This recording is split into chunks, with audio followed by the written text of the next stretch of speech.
Some books come and go, but a few stay forever because they touch something timeless in human nature. Dale Carnegie's How to Win Friends and Influence People is one of those rare books. Since its first release in 1936, it has sold millions of copies and changed the way people think about relationships, communication, and success. The world has changed in technology, politics, and culture, but human emotions remain the same. We still want to be heard, valued, respected, and understood. Carnegie's wisdom is not about tricks or manipulation. It is about understanding what truly drives people and how to deal with them in ways that bring harmony instead of conflict. In business, in friendships, in family life, or even with strangers, the principles of this book help us connect better, resolve differences, and inspire cooperation. The book is divided into 4 main parts. Each part is filled with simple lessons, supported by stories and examples that are easy to remember. Carnegie takes us step by step, showing how to avoid the common mistakes people make in dealing with others, how to build warm and lasting friendships, how to persuade without arguments, and finally, how to lead without creating resentment. These are not just techniques. They are habits of mind and heart. They require practice and sincerity. Carnegie himself said, "The principles taught in this book will work only when used with genuine interest in other people." That is why this book remains powerful even after many decades. In this audiobook-style summary, we will go through all the 30 timeless principles in simple and clear words, so that anyone, anywhere in the world, can listen, understand, and apply them. Each chapter is not only practical, but also filled with wisdom that can change the way you see human relationships.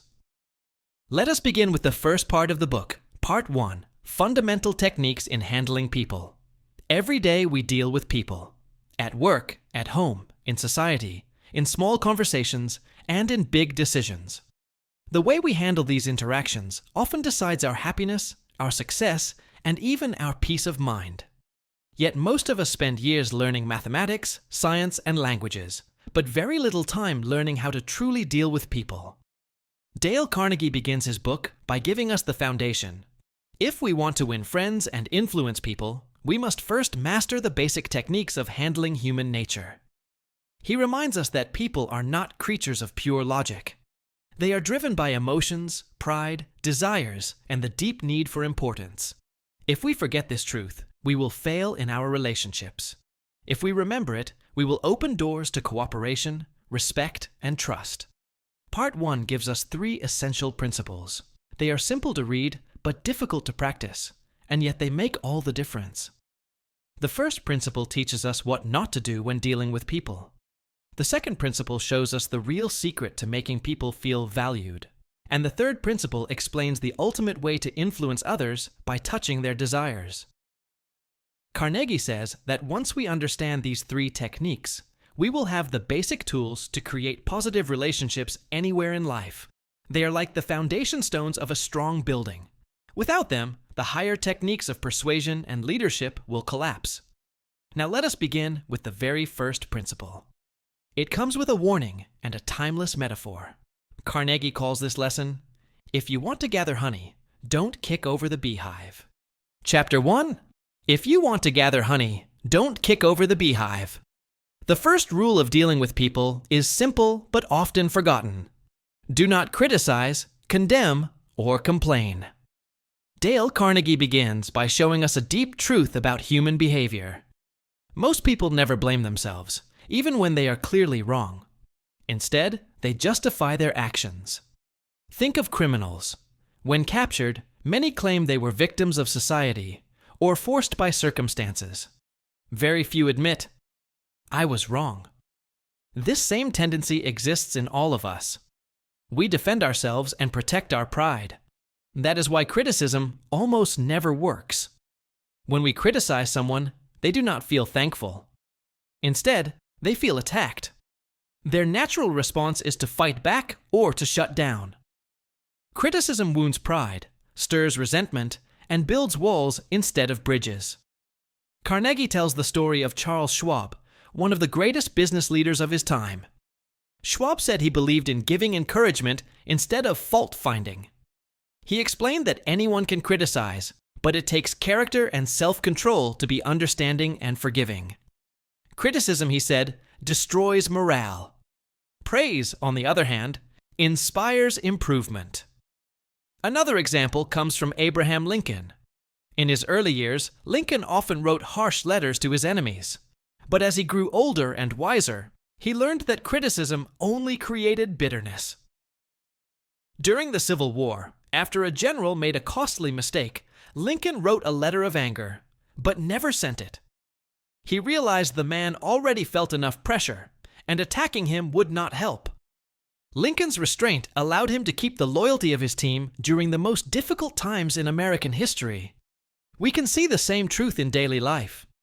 If a husband constantly criticizes his wife, or a parent scolds a child harshly, love weakens.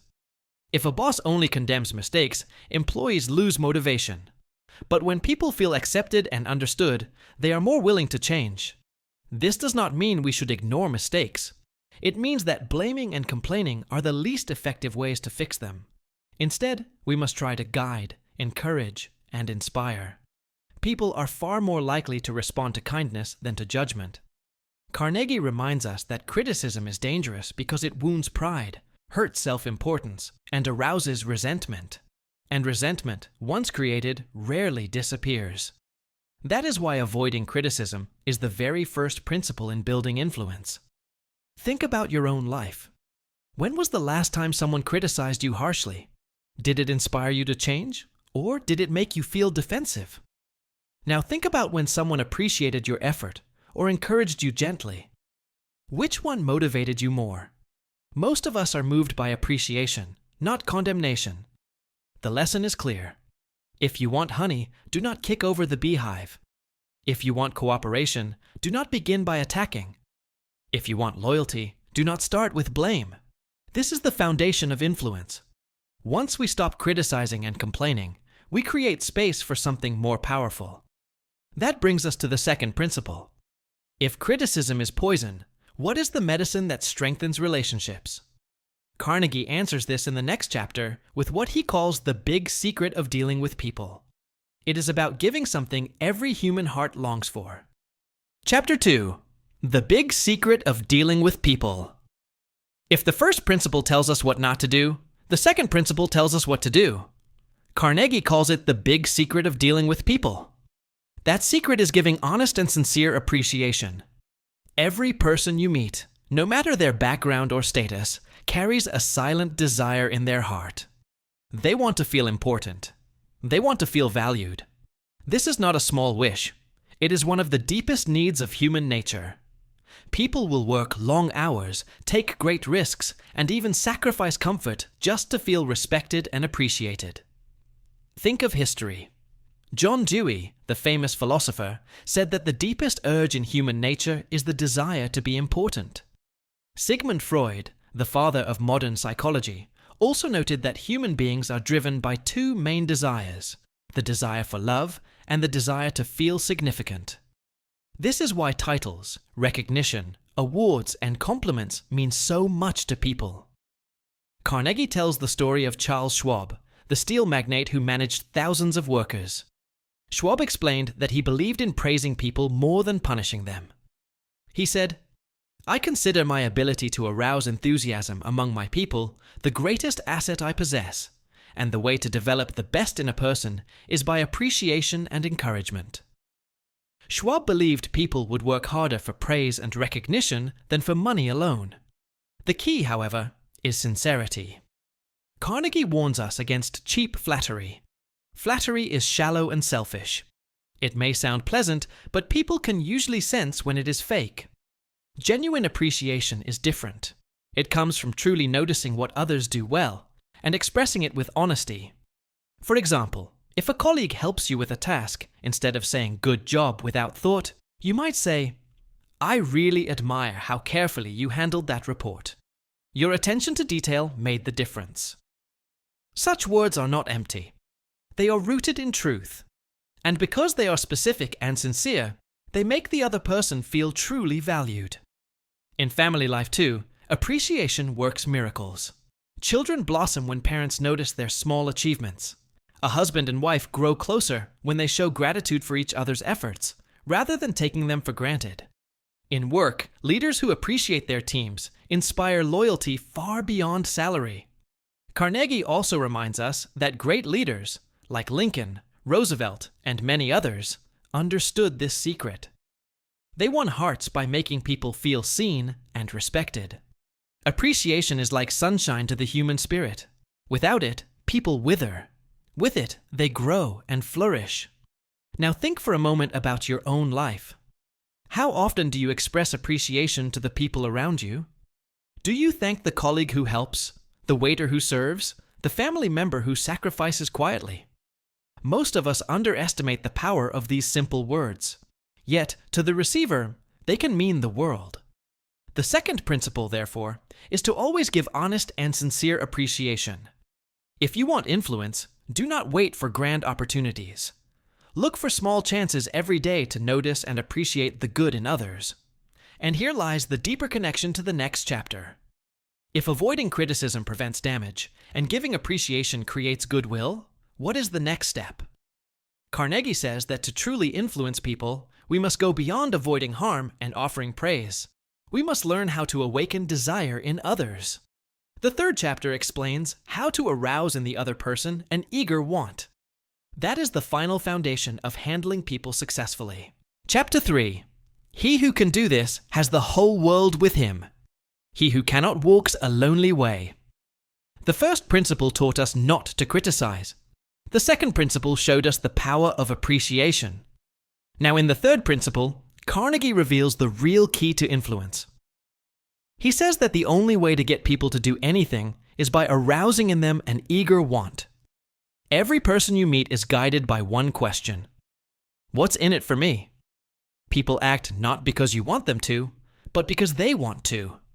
You cannot force genuine cooperation. You can only awaken desire. If you succeed, people will move mountains for you. If you fail, you will walk a lonely way. Carnegie uses simple examples. Suppose you are fishing. You love strawberries and cream, but fish do not. Fish love worms. If you want to catch fish, you do not bait the hook with strawberries, but with worms. Likewise, when dealing with people, you must talk in terms of what they want, not what you want. Consider a child who refuses to do homework. Lecturing about duty may not work. But if you connect the homework to the child's desire, perhaps earning playtime or winning a reward, you awaken interest. In business, if you want to sell a product, do not focus on your profit. Show how the product solves the customer's problem or makes their life better. That is when people buy. Carnegie also tells the story of a business leader who wanted his employees to adopt a new system. Instead of ordering them, he presented the benefits the workers themselves would gain: less effort, more safety, higher earnings. The workers embraced the system because they saw their own advantage in it. Even in daily conversations, this principle is powerful. If you want a friend to join you in an activity, frame it around their enjoyment. If you want your partner to support a plan, show how it fulfills their dreams too. Influence comes when the other person feels their needs are being respected. Carnegie warns us not to confuse this with manipulation. Manipulation is selfish and often short-lived. Arousing an eager want must come from genuinely trying to align your goals with the other person's desires. It is about seeing life from their perspective and creating a win-win path. Think about great leaders and visionaries. They did not force people. Instead, they awakened desire. Martin Luther King Jr. did not say, "I have a plan." He said, "I have a dream." His words touched people's own longing for freedom and dignity. That is why millions followed him. This principle works everywhere. Teachers inspire students not by demanding obedience, but by awakening curiosity. Employers gain loyalty not by shouting orders, but by showing employees how success benefits them personally. Parents guide children best when they connect discipline with the child's own hopes and interests. At the end of this chapter, Carnegie leaves us with a simple but life-changing idea. To influence people, stop talking about what you want. Begin thinking in terms of what the other person wants. If you can arouse an eager want, you will have the whole world with you. This completes the 3 fundamental techniques of handling people. Do not criticize. Give honest appreciation. Arouse in others an eager want. These 3 are the foundation of influence. Without them, friendship and leadership crumble. With them, everything else becomes possible. Now that we understand how to handle people at the most basic level, Carnegie moves to the next stage. It is not enough to avoid conflict and inspire cooperation. If we want real success, we must also learn how to make people genuinely like us. In the next part, Carnegie shares 6 simple but powerful ways to create warm connections. These are the secrets of making people like you. Part 2. 6 ways to make people like you. So far, in Part 1, Carnegie has shown us the foundation of handling people. We have learned 3 important truths. Do not criticize, condemn, or complain. Give honest and sincere appreciation. And always arouse in the other person an eager want. These lessons build trust and open the door to influence. But now comes the next step. It is not enough to avoid conflict and create willingness. If we want true success in life, we must win people's hearts. No matter where you are in the world, you will find that people prefer to do business, to work, and to share life with those they genuinely like. Influence becomes easier, cooperation grows faster, and friendships last longer when there is real warmth between people. Carnegie understood this and dedicated the second part of his book to answering one big question. How do we make people like us? He reminds us that being liked is not about being rich, attractive, or talented. It is about how we treat others. Most people go through life thinking of themselves, talking about their own achievements, worrying about their own problems. But the moment you shift your focus to others, showing interest in their lives, making them feel valued, you instantly become more likable. In this part, Carnegie shares 6 powerful principles. Each one is practical, simple, and proven. The first principle tells us the secret of being welcomed anywhere. The second principle explains a small but magical gesture that creates lasting first impressions. The third principle reveals a danger most people overlook, but which can cost friendships if ignored. The fourth principle teaches us how to become a great conversationalist without needing clever words. The fifth principle shows us how to spark interest in any discussion. And the sixth principle unlocks the fastest way to make someone like you instantly. These are not tricks, they are timeless human truths. When applied with sincerity, they transform relationships. People will enjoy your company, trust your words, and follow your leadership. Carnegie's stories and examples prove that small changes in how we treat others can bring extraordinary results. Now, let us step into the very first of these 6 principles. Carnegie begins with a lesson that may sound simple, but it has great power. It is about being genuinely interested in other people. This, he says, is the key to being welcomed anywhere. Chapter 4.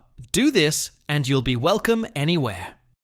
The first principle of making people like you is simple. Become genuinely interested in other people. Carnegie begins with a fact of life. We all want others to notice us, listen to us, and care about us. But most people spend their time focusing only on themselves. They talk about their own problems, their own achievements, and their own plans. This is why genuine interest is rare and powerful. When you show real curiosity about others, you immediately stand out and make them feel valued. Think about animals for a moment. Carnegie tells the story of a dog. Why do dogs win so much affection? Because they show endless interest in us. They wag their tails, jump with excitement, and give full attention. They do not lecture or complain. They just show pure interest. And because of that, people love them. Imagine what would happen if humans learned to show the same kind of interest in each other. In business, this principle works like magic. If a salesman spends time asking about the customer's needs and interests, instead of only pushing his product, the customer feels understood and respected. In friendships, when you remember details about someone's life, their hobbies, their family, their passions, they feel special around you. In personal relationships, genuine curiosity builds closeness that lasts for years. Carnegie also explains that this interest must be sincere. Pretending to care only to get something in return is not real interest, it is manipulation. People can sense when you are faking. True interest comes from listening carefully, asking thoughtful questions, and remembering what others share. It is about caring for the person, not just for the benefit you may get from them. He tells the story of Theodore Roosevelt. Whenever guests visited him, Roosevelt would spend the night before reading about topics that mattered to them, whether it was hunting, politics, science, or literature. When they met, he could talk about what they loved. This habit of genuine curiosity made Roosevelt one of the most admired and popular leaders of his time. Carnegie suggests a practical step. Start asking yourself, what is this person interested in? What do they care about? Then, when you talk to them, focus on that. If your neighbor loves gardening, ask about their plants. If your colleague is passionate about football, ask about the latest match. If your friend is proud of their children, listen as they share stories. The more you show interest, the more welcome you will be. This principle may seem simple, but it carries great power. People will forget what you say, but they will never forget how you made them feel. When you make them feel that their life and interests matter, you win their heart. Now let us move to the next chapter. If genuine interest makes people enjoy your presence, there is another small habit that creates a lasting first impression. Carnegie calls it one of the simplest and most powerful tools in human relations. That habit is the act of smiling. Chapter 5. A simple way to make a good first impression. There is a universal language that everyone understands. It does not need translation. It costs nothing but creates value everywhere. That language is a smile. Carnegie explains that a smile is one of the most powerful tools in human relationships. A genuine smile tells the other person that you are happy to see them, that you enjoy their company, and that you come with warmth, not hostility. People are naturally drawn to those who smile. It makes them feel comfortable and welcomed. Think about it. When you walk into a shop, if the salesperson greets you with a dull, expressionless face, you don't feel excited to stay. But if they smile at you warmly, suddenly the place feels more inviting. A smile creates an invisible connection in seconds. Carnegie shares an example. Charles Schwab, a famous businessman, said his smile was worth $1 million to him. He believed that his cheerful attitude and smile helped him win more business deals and more loyalty from his employees than any technical skill. Schwab was known for treating people kindly, and his smile was a symbol of his positive approach. Even in everyday life, this principle works. Children smile naturally and win hearts quickly. That's why strangers often feel joy when seeing a child. Adults, however, often forget the magic of smiling. They let stress and worries harden their faces. Carnegie suggests we practice bringing back that natural warmth, but he makes an important point. A fake or forced smile does not work. People can sense insincerity. A real smile comes from within, when you feel genuinely positive about others. If you want to smile naturally, remind yourself of the good qualities in the person you are meeting. Think of a happy thought. Or simply remember that every person you meet desires kindness and respect. This mindset creates a real smile. Carnegie also tells us about the power of smiling when talking on the phone. Even though the person cannot see you, your smile can be heard in your voice. It changes your tone and makes you sound warmer and more welcoming. Many successful businesses train their employees to smile while talking on the phone because customers can feel the difference. In international travel, a smile can even overcome language barriers. You may not understand the words of a stranger in another country, but a smile communicates goodwill instantly. It says, "I come in peace. I respect you." Carnegie encourages us to use this principle every day. When you meet someone, instead of giving them a cold or neutral expression, smile at them. When you enter a room, carry that positive energy. When you see a colleague in the morning, smile and greet them warmly. Over time, this small act builds trust, friendship, and influence.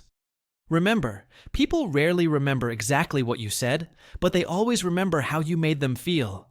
A smile makes them feel valued and accepted. It is the simplest key to a good first impression. And now that we know how a smile can make others feel welcome, Carnegie moves to another powerful idea. If smiling warms the heart, then remembering and using a person's name touches the soul.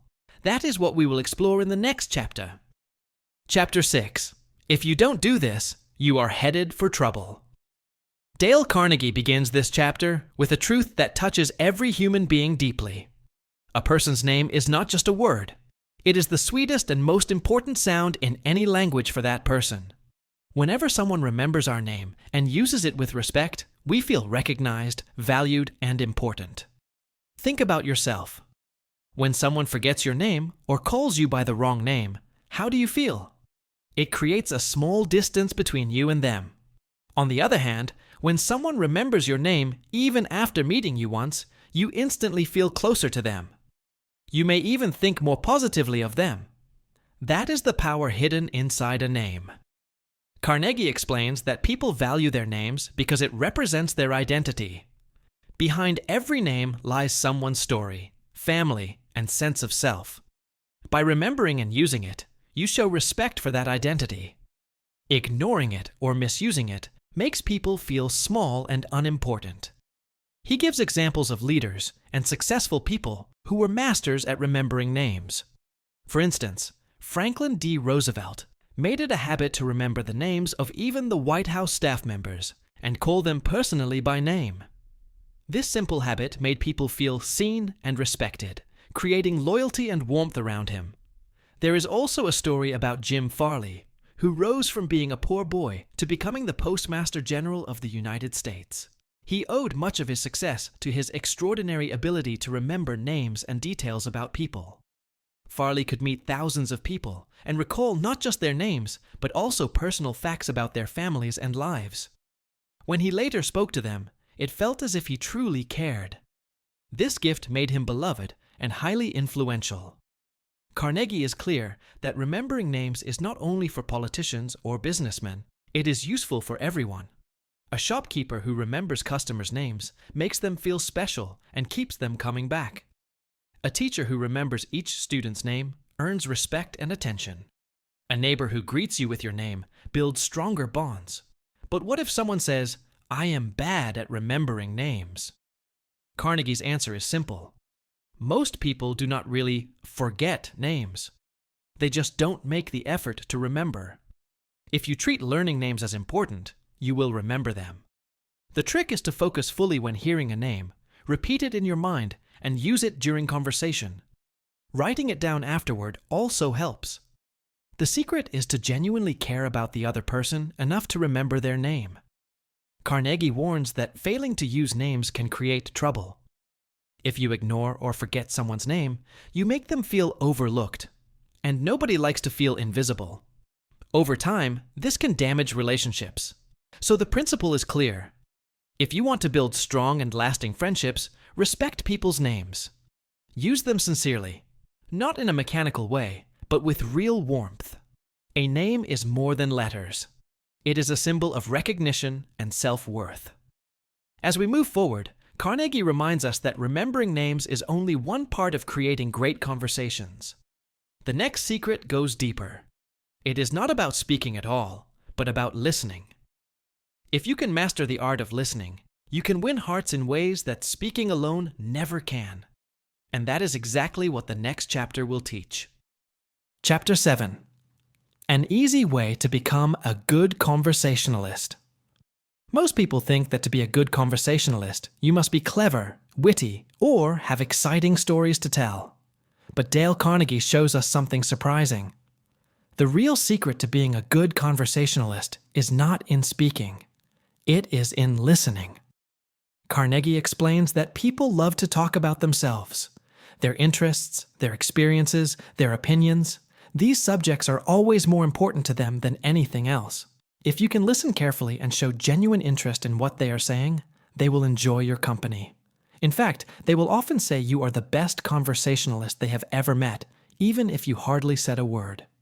He tells the story of a New York botanist who once attended a dinner party.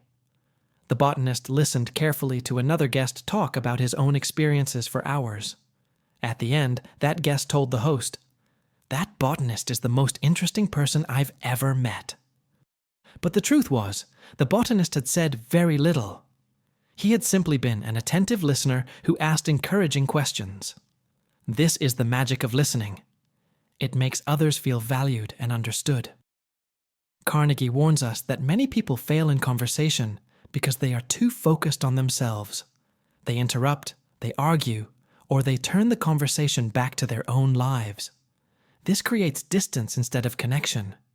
Real charm lies in making the other person the star of the conversation. But listening well is more than just staying silent.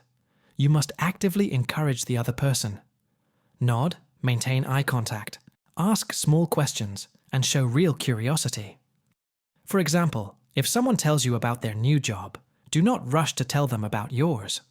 Instead, ask them, "What do you like most about it? What challenges have you faced?" These simple questions show respect and invite deeper sharing. Carnegie also explains that people reveal their trust only when they feel heard. When you give them space to speak freely, you are creating an environment of respect. This is why good listeners often become trusted friends and advisors. People feel safe with them because they know they won't be judged or ignored. The author points out that even famous leaders use this skill. President Calvin Coolidge, known as a man of few words, was admired for being a great listener. People left meetings with him feeling satisfied and respected because he let them talk. They felt important in his presence, which gave him influence. Carnegie gives a simple principle. If you want people to like you, become genuinely interested in their stories and let them talk more than you do. Every person has something they are proud of, something they struggle with, or something they are excited to share. If you listen carefully, you will discover it. Being a good listener is not only a social trick, it builds true connections. It tells people, you matter. Your thoughts are valuable. And that is one of the greatest gifts you can give in any relationship. So, if you want to win hearts, practice silence more than speech. Listen with patience. Encourage others to share. When you do this, you will not only learn more about people, but you will also make them feel deeply respected. Carnegie then takes this idea a step further in the next chapter. Listening is powerful, but if you want to spark real interest, you must speak in terms of what excites the other person most, their own interests. That is the next secret to building strong connections.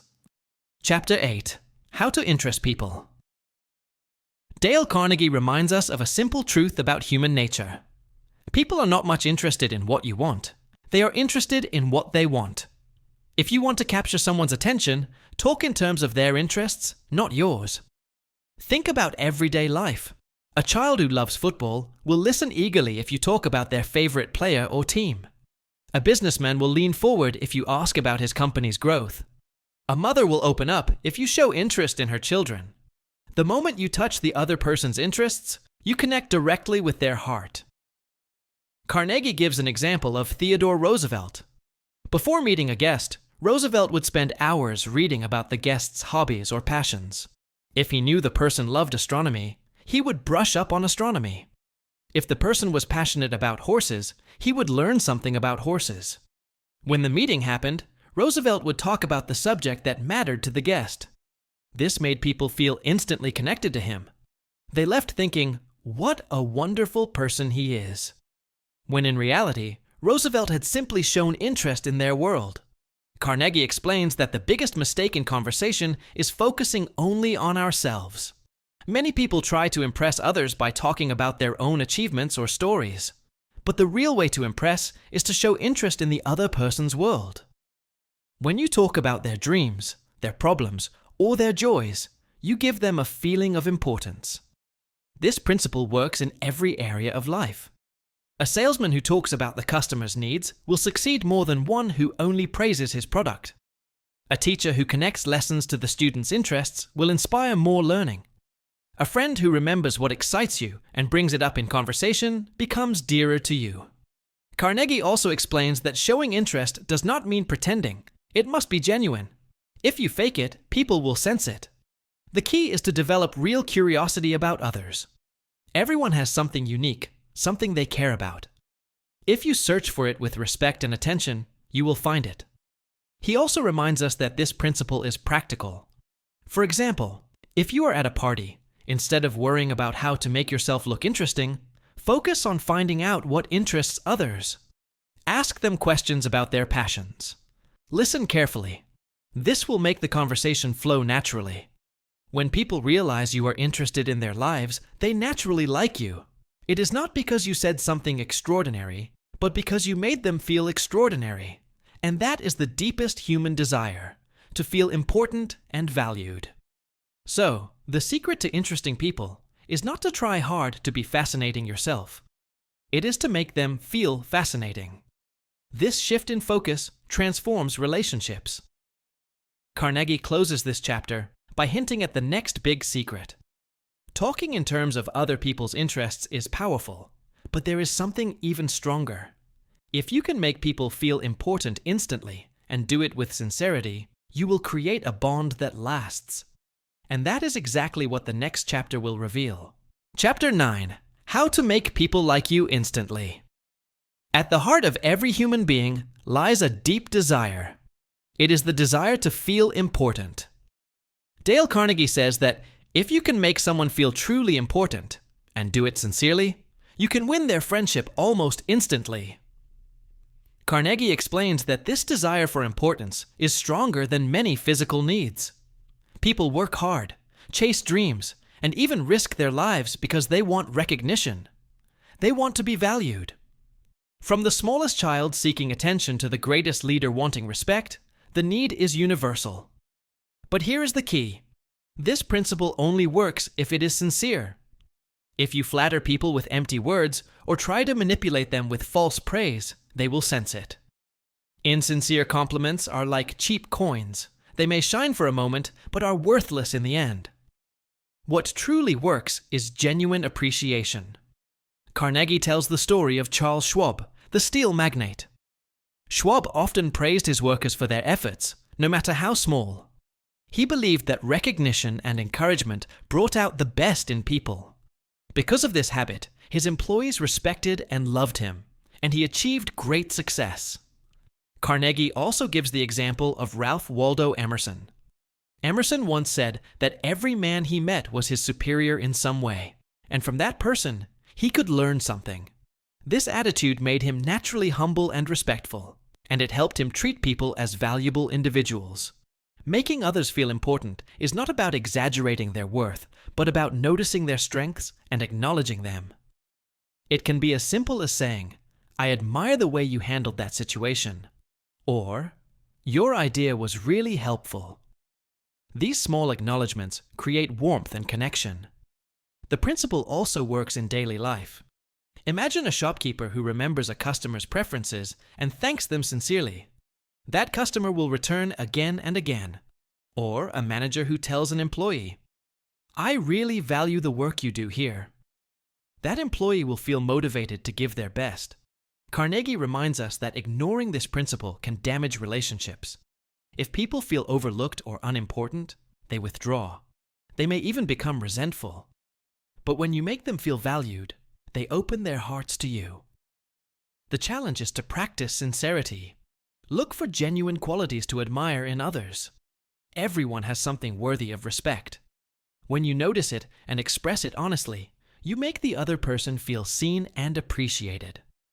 So the lesson is simple but powerful. If you want to make people like you quickly, do not focus on yourself. Focus on making them feel important. And do it from the heart, not as a trick, but as a way of life. With this chapter, Carnegie completes the second part of his book, 6 Ways to Make People Like You. Now, we move to the next stage. Once people like you, the question becomes, how can you influence their thinking? How can you bring them to your side without arguments or conflict? That is the focus of Part 3, which begins with a surprising truth about arguments. Part 3, How to Win People to Your Way of Thinking. So far, Dale Carnegie has shown us the foundation of human connection. First, he taught us how to handle people without criticism, condemnation, or complaint. Then, he revealed how to make people like us through simple but powerful habits: being genuinely interested, smiling, remembering names, listening, talking in terms of their interests, and making them feel important. Now the book takes us deeper. Friendliness is one step, but in life, we also face disagreements. We want people to accept our ideas, cooperate with us, and sometimes even change their views. The question is, how can we influence others without creating resistance? Carnegie begins this part by reminding us that human beings are not creatures of pure logic.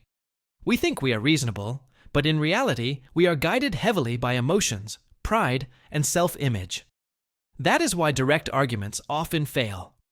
When you argue, you attack the other person's pride, and instead of agreeing with you, they defend themselves more strongly. Even if you win the argument, you lose the person's goodwill. The goal, then, is not to win arguments, but to win hearts. This requires a different approach, an art of persuasion based on respect, empathy, and cooperation. Carnegie presents practical principles that have worked for great leaders, diplomats, and successful people throughout history. One of the key ideas is that if you want people to accept your way of thinking, you must never make them feel small. Instead of forcing them, you gently guide them to see things from your perspective. This means listening more, finding common ground, and showing that you understand their point of view. Only then do they become open to your ideas. Another theme is that persuasion works best when you awaken higher motives in people. If you appeal only to selfishness, the effect may be temporary. But if you appeal to values like fairness, honor, or kindness, you touch something deeper, and the influence lasts longer. Carnegie also emphasizes the role of friendliness. He suggests that the best way to handle disagreements is not with anger or cold logic, but with warmth and patience. If you approach conflict like a battle, you create enemies. But if you approach it like a partnership, you build cooperation. This part of the book is especially powerful because it moves from personal charm to real influence. It teaches how to lead people without force, how to convince them without argument, and how to build agreements that last. These lessons are useful everywhere, in families, in friendships, in business, and even in politics. Carnegie prepares us by saying that once you master these techniques, you will never again fear discussions, negotiations, or disagreements. You will know how to approach them with confidence and wisdom.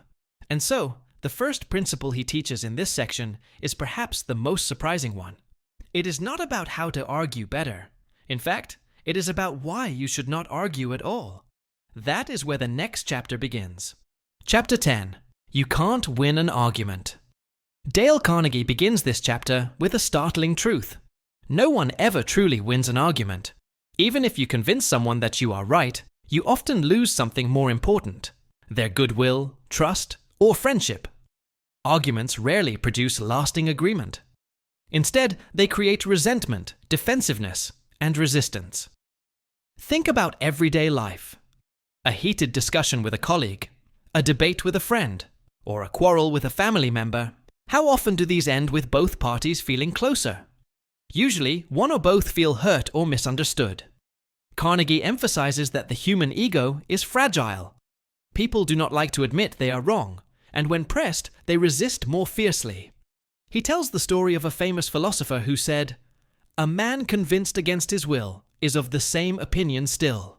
Even the most logical evidence cannot change someone if their pride is wounded. This is why arguments fail. They attack the person, not the idea.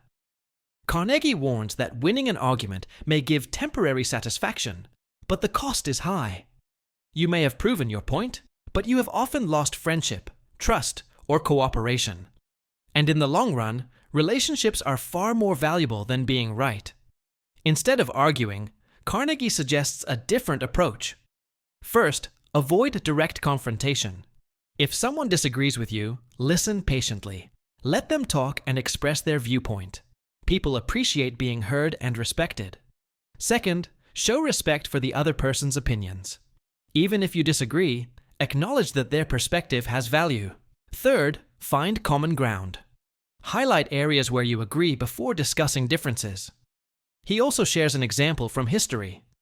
Abraham Lincoln, known for his wisdom and leadership, avoided arguments whenever possible.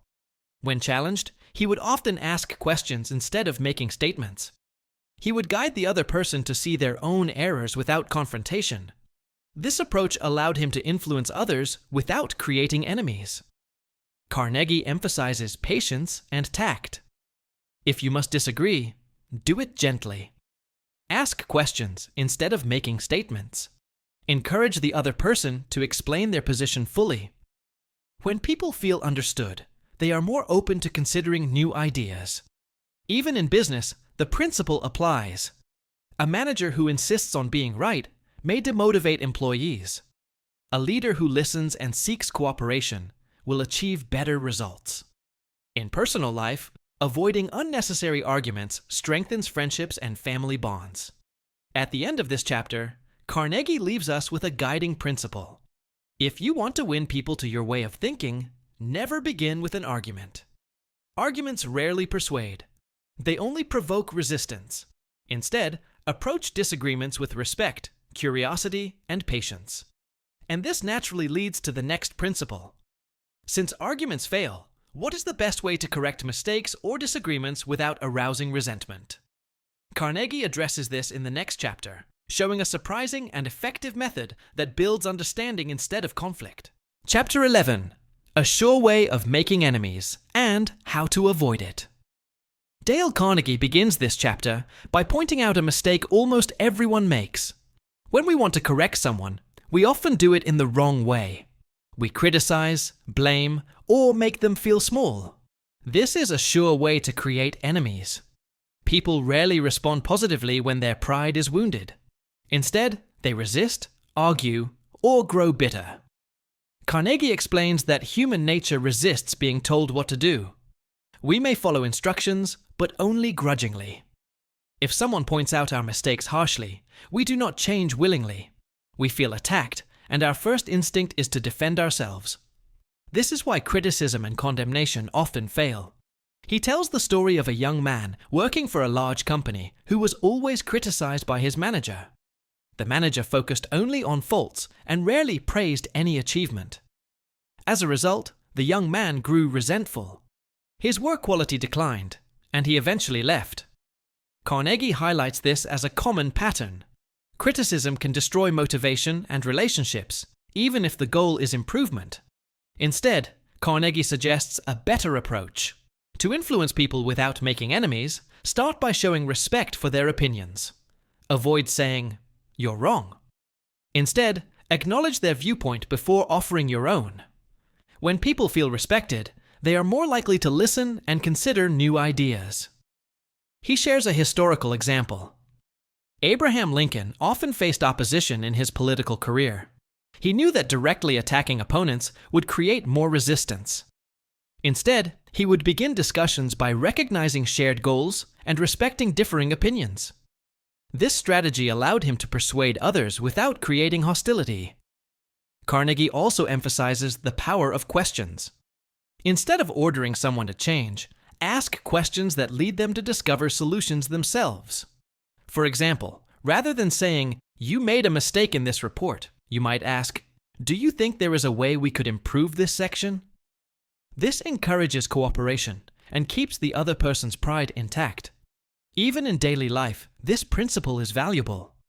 Parents who gently guide children instead of scolding them see better behavior.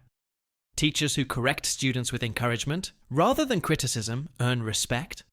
Colleagues who address problems tactfully maintain teamwork and morale. The key takeaway is that criticism often backfires. People resist when their pride is attacked. If you want to influence others, focus on understanding, respect, and guidance. Make them feel valued, not attacked. Praise where possible, and correct mistakes indirectly when necessary. This principle naturally leads to the next idea. Sometimes we are wrong ourselves. How should we handle mistakes without losing credibility or goodwill? Carnegie answers this in the next chapter, showing that admitting your own faults can actually build influence and trust. Chapter 12. If you're wrong, admit it. Dale Carnegie begins this chapter with a simple but powerful idea. Everyone makes mistakes. Even the most intelligent, experienced, or careful person is wrong sometimes. The way you handle your mistakes can either harm your relationships or strengthen them. Carnegie says that admitting your errors quickly and sincerely is one of the most effective ways to maintain influence and respect. Carnegie explains why this works. When you admit a mistake, you remove defensiveness. People are naturally drawn to honesty and humility. They respect those who take responsibility for their actions instead of blaming others. Conversely, denying errors, making excuses, or hiding faults damages trust and creates resentment. He shares a story about a famous businessman who realized he had made a serious error in a deal. Instead of pretending he was right, he immediately admitted his mistake to his partner. To his surprise, the partner respected him more. The open admission diffused tension, restored goodwill, and even strengthened their partnership. Carnegie also highlights the human psychology behind this principle. When we admit our own mistakes, we make others less defensive. People are more likely to forgive, cooperate, and respond positively. It creates an atmosphere of honesty and trust, which is far more persuasive than arguments or insistence on being right. Even small admissions work. For example, if a manager realizes an employee's idea is better than theirs, admitting it openly encourages respect and motivates the team. In personal life, admitting minor errors, like forgetting a promise or making a small mistake, shows integrity and builds stronger bonds. Carnegie emphasizes that the admission must be sincere. A half-hearted, "maybe I was wrong," will not have the same effect as a clear acknowledgement of responsibility. Saying, "I was wrong and I apologize," demonstrates maturity and confidence. It shows that you value the relationship more than your ego. He also explains that admitting mistakes can prevent larger conflicts. Often, pride and stubbornness escalate minor disagreements into serious arguments. By admitting errors early, you stop tension from growing and maintain harmony. Carnegie ties this principle to influence. People are more likely to listen to your ideas, cooperate with you, and follow your guidance if they see you as honest and humble. Admitting mistakes builds credibility and opens the door to real persuasion. Finally, Carnegie prepares the reader for the next principle. Once you understand the power of admitting your own faults, the next step is learning how to approach others in a friendly, cooperative way, even when dealing with complaints or disagreements. This approach softens resistance and makes people more open to your influence, which is the focus of the next chapter. Chapter 13. A Drop of Honey. Dale Carnegie begins this chapter with an idea that seems almost magical in its simplicity. When trying to influence someone, beginning in a friendly way is far more effective than starting with criticism, demands, or harshness. Just as a drop of honey attracts more than a pound of vinegar, friendliness opens doors that force and anger cannot. Carnegie emphasizes that many conflicts arise because people approach discussions with hostility or insistence. We think we are being firm and assertive, but instead we provoke resistance. The first moments of interaction are crucial. If you start with warmth, respect, and kindness, you set a positive tone that makes cooperation possible. He tells the story of a manager who had to address a difficult mistake with an employee. Instead of beginning with blame, he greeted the employee warmly, acknowledged past efforts, and expressed confidence that the problem could be solved together. The employee responded positively, accepted guidance, and corrected the issue without resentment. This is the power of starting with friendliness. Carnegie also points out that even small gestures can set a friendly tone. A smile, a kind word, or a simple acknowledgement of effort makes the other person feel valued and respected. These gestures may seem minor, but they reduce defensiveness and prepare the mind for collaboration. The author explains that people are naturally more cooperative when they feel appreciated. Even when presenting a difficult request or correcting a mistake, framing it in a positive and friendly way makes the other person more willing to listen and act. In contrast, beginning with criticism or impatience creates barriers. Historical examples support this idea. Abraham Lincoln often dealt with political opponents by starting with respectful acknowledgement, even when he disagreed. This approach softened resistance, allowed dialogue, and often led to agreement. Carnegie argues that no matter the situation, friendliness is a strategic tool as well as a moral one. Carnegie emphasizes that the principle is not about flattery or false kindness. It is about genuinely starting from a place of respect and goodwill. People can sense sincerity. When your warmth is real, it encourages cooperation. When it is fake, it fails. The chapter also highlights personal relationships. If you begin conversations with friends, family, or colleagues in a friendly manner, difficult topics become manageable. Conflicts are resolved more easily, and bonds are strengthened. Finally, Carnegie connects this principle to influence. The drop of honey approach is the first step in winning people to your way of thinking. By opening the door with friendliness, you create an environment where ideas can be shared, problems can be solved, and cooperation can flourish. The next chapter builds on this idea. Once you begin in a friendly way, the next step is to guide people to agreement gradually. Carnegie calls this the secret of Socrates, a method that encourages people to say yes and accept ideas without resistance. Chapter 14. The Secret of Socrates.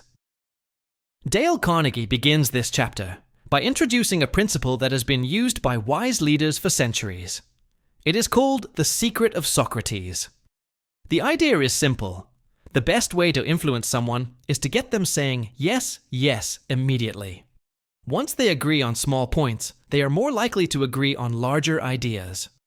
Carnegie explains that when people start by saying no or resisting, they become defensive. Their pride takes over, and no amount of argument will persuade them. But if you begin by highlighting areas of agreement, asking questions they will answer positively, you create a cooperative mindset. This prepares them to accept your suggestions more willingly. He gives an example from history. Socrates, the famous Greek philosopher, never imposed ideas on his students. Instead, he asked questions that led them to discover answers themselves. By guiding them gently, he encouraged agreement and understanding. Carnegie points out that the principle works not just in philosophy, but in business, politics, and personal relationships. Carnegie also shares a story about a sales manager who needed to convince his team to adopt a new method. Instead of ordering them to change, he asked questions that highlighted the benefits of the method and confirmed points they already agreed on. By the end of the conversation, the team supported the change enthusiastically. The chapter emphasizes that the yes, yes approach is not manipulation. It is a way to help others feel involved in the decision-making process. People naturally resist being forced, but they cooperate when they feel their opinions are acknowledged and valued. Another example comes from a political context. Leaders who start speeches or negotiations by pointing out common goals, shared values, or mutual successes often win cooperation more effectively than those who begin with criticism or confrontation. Carnegie notes that even difficult discussions become smoother when the conversation starts with points everyone can agree on. The principle also applies in daily life. If a parent wants a child to adopt a new habit, starting with questions about times the child has succeeded or choices they enjoyed helps the child feel ownership over the decision. A friend trying to persuade another to join an activity benefits from pointing out shared interests and experiences first. Carnegie concludes that the secret of Socrates works because it aligns with human nature.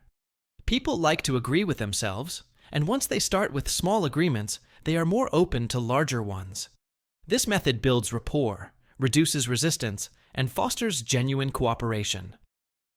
The next chapter builds on this idea. Once you have created a friendly and cooperative environment, the next step is to allow the other person to do most of the talking. Carnegie calls this the safety valve in handling complaints, and it is a key technique in influencing others without confrontation. Chapter 15. The safety valve in handling complaints. Dale Carnegie begins this chapter by explaining an important truth about human behavior. People are more willing to respond positively when they are allowed to speak freely about their problems and complaints. The safety valve technique is all about giving people the chance to express themselves, which reduces tension and opens the way for cooperation. Carnegie points out that when someone is upset, their emotions are often stronger than logic. Trying to argue or correct them immediately can escalate conflict. Instead, letting them talk provides relief. It allows them to feel heard and understood. Once their emotions are expressed, they become more reasonable and open to solutions. He gives an example of a manager who faced complaints from a frustrated employee. Instead of defending himself or the company, the manager listened attentively. He encouraged the employee to explain the problem fully, asking questions only to clarify. By the end of the conversation, the employee felt respected and was willing to work on resolving the issue. The tension disappeared simply because the employee had been allowed to speak. Carnegie emphasizes that the safety valve works best when combined with genuine interest and empathy. Simply listening is not enough if it feels mechanical or insincere. People need to feel that you truly care about their concerns. This creates trust, builds rapport, and often results in voluntary cooperation. Historical examples illustrate this principle. Successful leaders in business and politics often gave critics a platform to voice concerns before proposing solutions. By letting people speak first, they reduced hostility and made their ideas more acceptable. This approach turns potential conflict into collaboration. Carnegie also stresses that this technique applies to daily life. In families, when children or spouses are upset, allowing them to talk without interruption diffuses anger. In friendships, letting a friend vent their frustration often strengthens the bond rather than weakening it. In customer service, listening patiently to complaints before responding builds loyalty rather than resentment. Another important point Carnegie makes is that people often reveal valuable information when they talk. By giving them the chance to express themselves, you learn their needs, preferences, and concerns. This insight makes it easier to offer solutions that satisfy everyone involved. He provides a practical approach. Ask questions to guide the conversation, nod in understanding, and avoid interrupting. Encourage the person to elaborate and summarize their points to show you are listening. When people feel understood, they are more likely to consider your perspective and cooperate willingly. Finally, Carnegie reminds us that the safety valve is not about losing authority or control. It is about channeling emotions productively. By allowing people to speak first, you gain influence and create an environment where solutions are embraced rather than resisted. The next chapter builds on this idea of cooperation. Once people feel heard, the next step is to let them feel that the ideas and solutions are their own. Carnegie calls this principle how to get cooperation, and it is a powerful method for winning support without force. Chapter 16. How to get cooperation. Dale Carnegie begins this chapter with a central idea. People are more willing to cooperate when they feel that an idea or plan is their own. Instead of giving orders or insisting on your way, guiding others to think a solution is theirs leads to better results and stronger relationships. Carnegie explains that most people resist when they feel forced or pressured. When someone feels that they are being controlled, their pride and independence are triggered. They may comply outwardly, but resist inwardly. To avoid this, the key is to make them feel ownership of the idea or decision. He gives an example from a business context. A manager wanted employees to adopt a new procedure, but rather than imposing it, he asked questions and discussed options with the team. By involving them in the decision, the employees began to see the plan as their own. They cooperated enthusiastically and even suggested improvements. The result was greater commitment and better execution. Carnegie also emphasizes the power of asking for suggestions. When people are invited to contribute ideas, they feel valued and respected. This not only increases cooperation, but also fosters creativity. People are motivated to work harder when they believe their input matters. Historical examples support this principle. Abraham Lincoln, a master of leadership, often allowed others to arrive at conclusions on their own. By guiding discussions with questions and encouragement, he persuaded people to agree without resistance. Even in challenging negotiations, this method reduced hostility and built trust. Carnegie stresses that the principle works in personal life as well. Parents can guide children to make better choices by asking questions that lead them to their own conclusions. Friends can resolve disagreements by discussing options together rather than insisting on one side. In everyday situations, letting others feel ownership of decisions increases harmony and reduces conflict. Another important aspect is the tone and approach. The goal is not manipulation. Genuine respect and sincere interest in the other person's perspective are essential. If people sense that you are using this technique for selfish gain, it will backfire. The key is to help them see the idea as theirs, while ensuring the outcome benefits everyone. Carnegie also points out that when people feel ownership, they often exceed expectations. They take responsibility for the idea and work to make it successful. By giving them this sense of control, you encourage initiative and dedication that cannot be achieved through orders alone. Finally, Carnegie links this principle to influence. If you want lasting cooperation, focus on guiding people rather than commanding them. Help them feel that the solution is theirs, and you will gain their commitment, loyalty, and enthusiasm. The next chapter builds on this idea of understanding others. Once people feel ownership, the next step is to truly see things from their point of view. Carnegie calls this principle a formula that will work wonders for you, and it is one of the most powerful tools for persuasion and influence. Chapter 17. A formula that will work wonders for you. Dale Carnegie begins this chapter by presenting one of the most powerful principles in human relations: the ability to see things from the other person's point of view. He calls it a formula that can work wonders because it allows you to influence and connect with people deeply, without conflict or resentment. Carnegie explains that most people are naturally self-centered. They see the world through their own experiences, desires, and priorities. When we try to persuade or guide someone without acknowledging their perspective, we often fail. The key to influence is empathy, truly understanding the other person's thoughts, feelings, and motivations. He gives an example from a business context. A manager faced resistance from an employee who did not want to take on extra responsibilities. Instead of insisting, the manager asked questions to understand the employee's concerns and needs. By acknowledging those concerns and addressing them, the manager was able to guide the employee toward cooperation.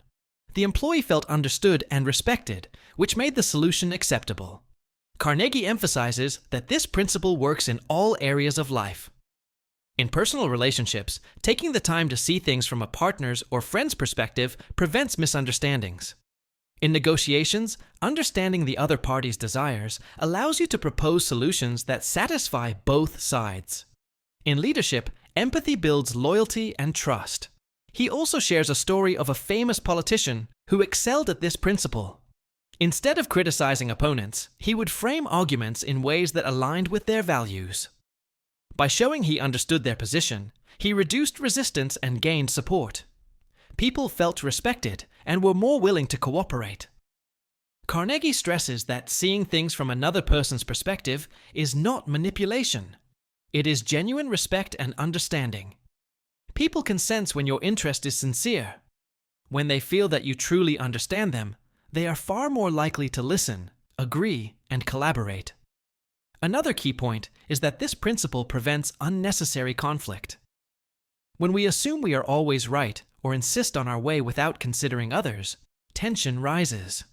Empathy allows us to communicate ideas without triggering defensiveness, making discussions more productive. Carnegie also notes that people often want others to recognize their point of view before agreeing. By acknowledging their perspective first, you create a cooperative environment. This is why great leaders and communicators consistently practice empathy. They understand that respect and understanding precede influence. Finally, Carnegie connects this principle to lasting relationships. Empathy strengthens bonds, reduces friction, and increases the likelihood of mutual respect. People are more likely to respond positively when they feel heard and understood, making it easier to achieve desired outcomes. The next chapter builds on this approach. Once you understand and acknowledge the other person's point of view, the next step is to show genuine sympathy for their ideas and desires. Carnegie calls this principle what everybody wants, and it is a critical tool for influencing people effectively. Chapter 18. What Everybody Wants. Dale Carnegie begins this chapter by highlighting one of the deepest desires shared by all human beings. Everyone wants to feel understood, valued, and appreciated. No matter their status, wealth, or achievements, People long for empathy and sympathy. When we recognize and respond to this desire, we gain influence, friendship, and cooperation. Carnegie explains that many conflicts arise because people feel ignored or dismissed. When someone's ideas or feelings are overlooked, they naturally resist. But when we show sympathy and respect for their thoughts, even if we disagree, they are more likely to respond positively. People want others to take an interest in their lives and acknowledge their perspectives. He gives an example from a business setting. A manager dealing with a disgruntled employee begins by showing understanding. "I see why you feel frustrated. Your concerns are valid." By expressing genuine sympathy, the employee feels respected and is more willing to discuss solutions.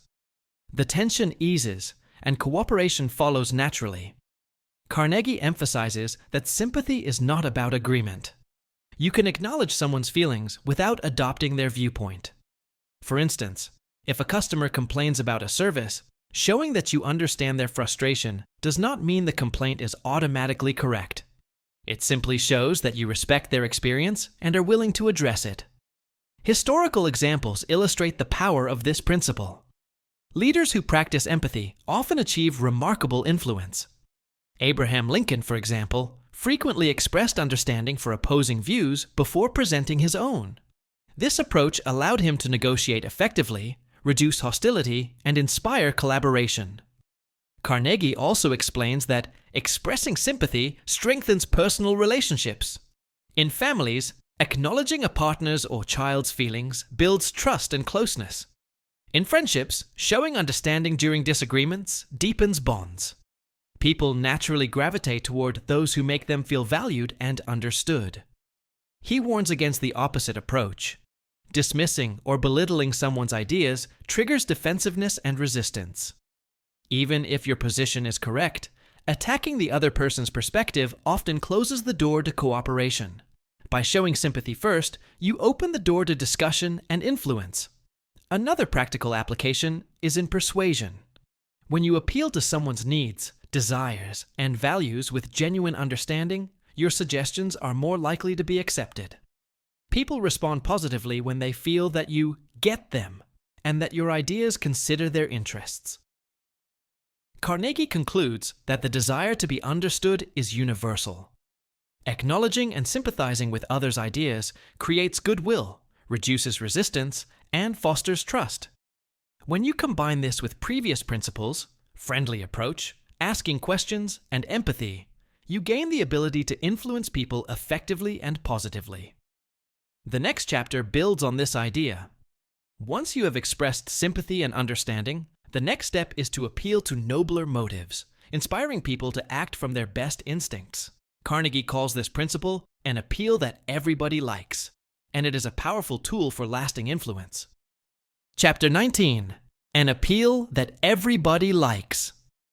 Dale Carnegie begins this chapter by revealing a principle that inspires action in almost everyone. Appealing to nobler motives. People want to act in ways that make them feel honorable, ethical, and virtuous. When you frame your requests or ideas in terms of these higher motives, people are more willing to cooperate willingly.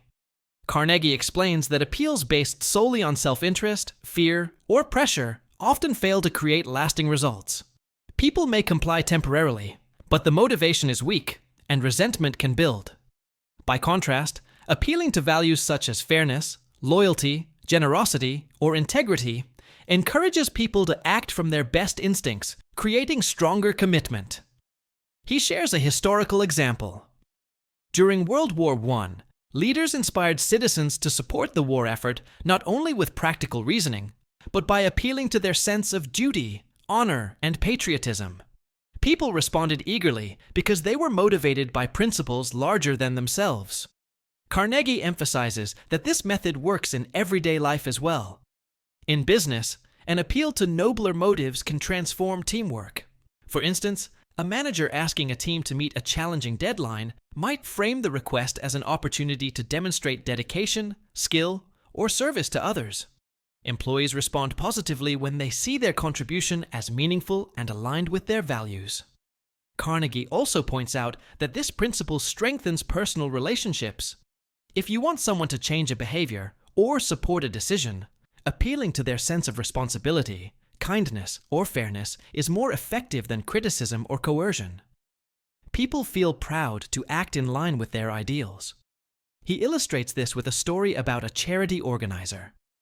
Instead of asking for donations by focusing only on the need, the organizer emphasized the donor's ability to make a real difference and contribute to a noble cause. People gave generously because the appeal aligned with their desire to act honorably. Carnegie stresses the importance of sincerity. An appeal to nobler motives only works if it is genuine. People can sense insincerity or manipulation, and false flattery can backfire. The key is to recognize the true good in the other person and encourage them to act in accordance with it. Another practical application is in negotiation. When negotiating a solution, highlighting how a choice benefits not just yourself but others, appeals to fairness, or demonstrates integrity, encourages agreement, people are more likely to embrace solutions that reflect positively on their character. Finally, Carnegie ties this principle to influence. People naturally want to act in ways that affirm their values and ideals. By appealing to these higher motives, you encourage cooperation, inspire loyalty, and create positive action. When combined with empathy, respect, and friendly communication, this approach becomes a powerful tool for lasting relationships and influence. The next chapter builds on this principle by adding drama to your ideas. Once you appeal to nobler motives, making your ideas vivid, memorable, and exciting helps others embrace them fully. Carnegie calls this principle, "The movies do it, TV does it, why don't you do it?" And it is the focus of the next chapter. Chapter 20. The movies do it, TV does it, why don't you do it? Dale Carnegie begins this chapter by highlighting the power of dramatization. People are drawn to stories, visuals, and experiences that engage their imagination and emotions. Facts alone are rarely as persuasive as a vivid, memorable presentation. By making your ideas dramatic, you capture attention and inspire action. Carnegie explains that in movies, television, and advertisements, dramatization is used to make messages unforgettable. A simple idea, when presented in a compelling way, becomes persuasive. Similarly, in personal or business interactions, presenting your ideas with energy, examples, or storytelling helps people understand and embrace them more effectively. He gives an example from the business world. A salesperson trying to sell a product may simply list features and prices. But another salesperson tells a story about how the product solved a real problem for someone else. By dramatizing the benefits, the second salesperson creates interest, excitement, and desire. The result is far more convincing than mere facts. Carnegie also emphasizes that dramatization can be subtle. It does not require exaggeration or falsehood. Even small gestures, illustrations, or comparisons can make a point more memorable. For example, a manager explaining a new procedure can use a simple analogy or demonstration to help the team visualize success and understand the benefits. Historical examples support the principle. Leaders, reformers, and teachers who dramatize their messages often inspired massive action. Abraham Lincoln, for instance, used vivid language and storytelling in speeches to convey ideas and persuade audiences. By painting a mental picture, he made abstract concepts tangible and emotionally compelling. Carnegie also points out that dramatization appeals to human emotions. People respond more to experiences they can see, feel, or imagine than to abstract arguments. A well-told story, a concrete example, or a visual demonstration engages the mind and heart, making ideas stick. Another practical application is in persuasion. When trying to convince others, frame ideas in ways they can relate to personally. Show how the idea will affect them, their friends, or their work. Use examples, metaphors, or anecdotes that create an emotional connection. This approach increases the likelihood that your message will be accepted and remembered. Carnegie warns that failing to dramatize ideas can make even valuable points ignored. Many people present logical arguments clearly, but without excitement, leaving listeners bored or indifferent. Adding drama makes communication compelling and unforgettable. Finally, Carnegie links this principle to influence. Combining dramatization with empathy, friendly approach, and appeals to nobler motives creates a powerful effect. People are more likely to act when they are engaged emotionally and intellectually. The next chapter builds on this approach. When dramatization and appeal to noble motives do not fully motivate action, adding a challenge can inspire competition, initiative, and determination. Carnegie calls this principle, "When nothing else works, try this," which is the focus of the next chapter. Chapter 21. When nothing else works, try this. Dale Carnegie begins this chapter by presenting a principle that sparks action when all other methods fail. Challenge. People are naturally competitive. They respond to challenges by stepping up, proving themselves, and striving to achieve more than they thought possible. By using this instinct wisely, you can inspire extraordinary results. Carnegie explains that this principle taps into a deep human motivation. Everyone wants to excel, to feel capable, and to be recognized for their achievements. When you frame a task or goal as a challenge, you engage people's ambition and pride. They are more willing to put in effort, overcome obstacles, and achieve success. He gives an example from the world of business. A manager struggling to motivate a sales team tried every method: persuasion, incentives, and reminders. Nothing worked. Finally, he framed the target as a challenge. Let's see which team can exceed their goals this month. Competition was friendly but real. The team responded enthusiastically, exceeded expectations, and even helped each other improve. Carnegie emphasizes that challenges must be presented thoughtfully. They should be achievable but require effort. If the challenge seems impossible, it discourages action. If it is too easy, it fails to inspire. The balance lies in creating a goal that motivates without overwhelming. Historical examples show the power of challenge.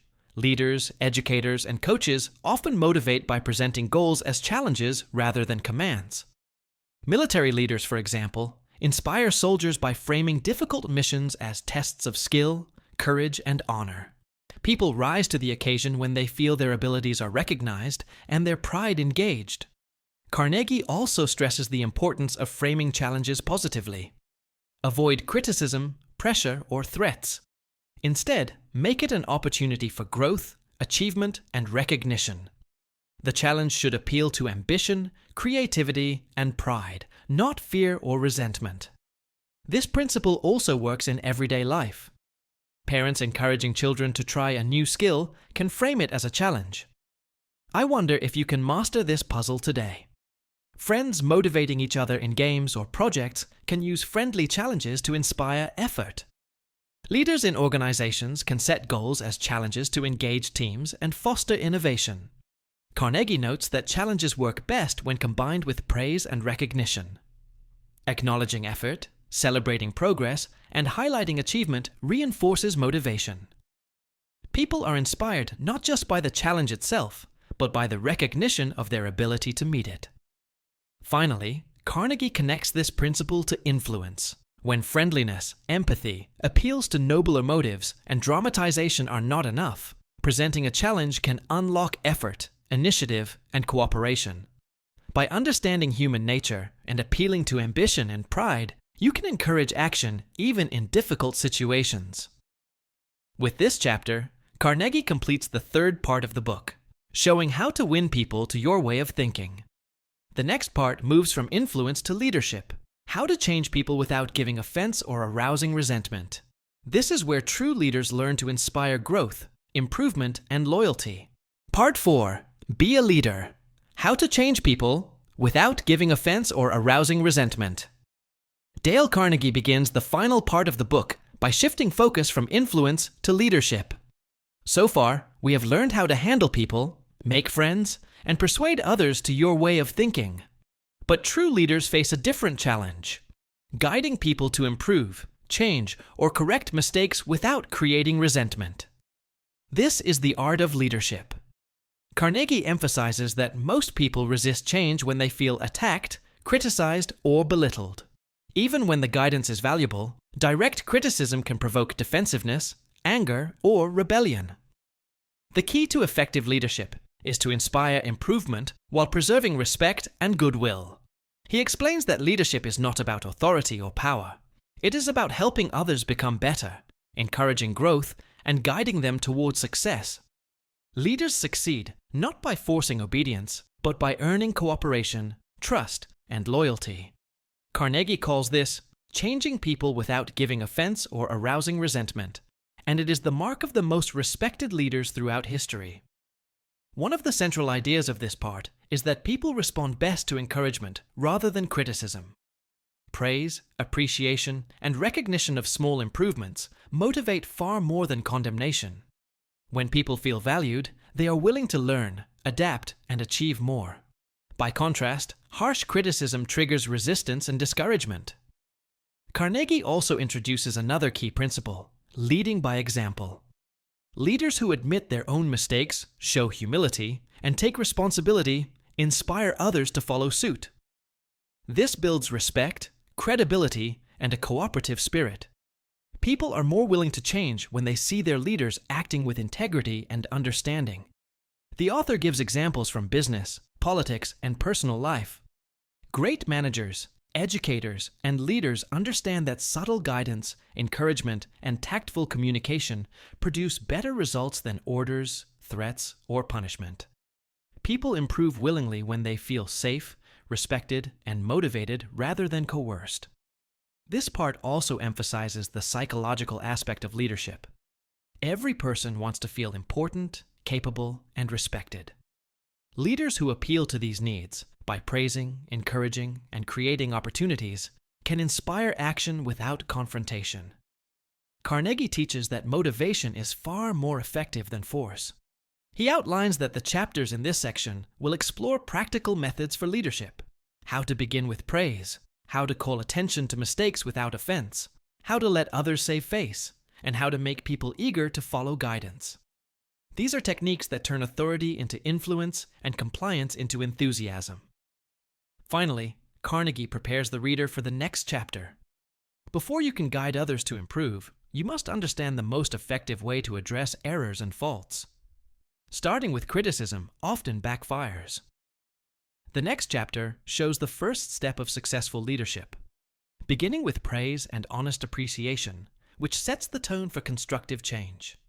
With this foundation, readers are ready to learn the specific tools for inspiring improvement, fostering cooperation, and becoming a leader who changes people positively without creating resentment. Chapter 22. If you must find fault, this is the way to begin. Dale Carnegie begins this chapter with a crucial insight for anyone in a leadership or supervisory role. Finding fault is often necessary, but the way it is done determines whether the person receiving feedback becomes defensive or motivated. The first step in successful leadership is to begin with praise and honest appreciation before pointing out mistakes.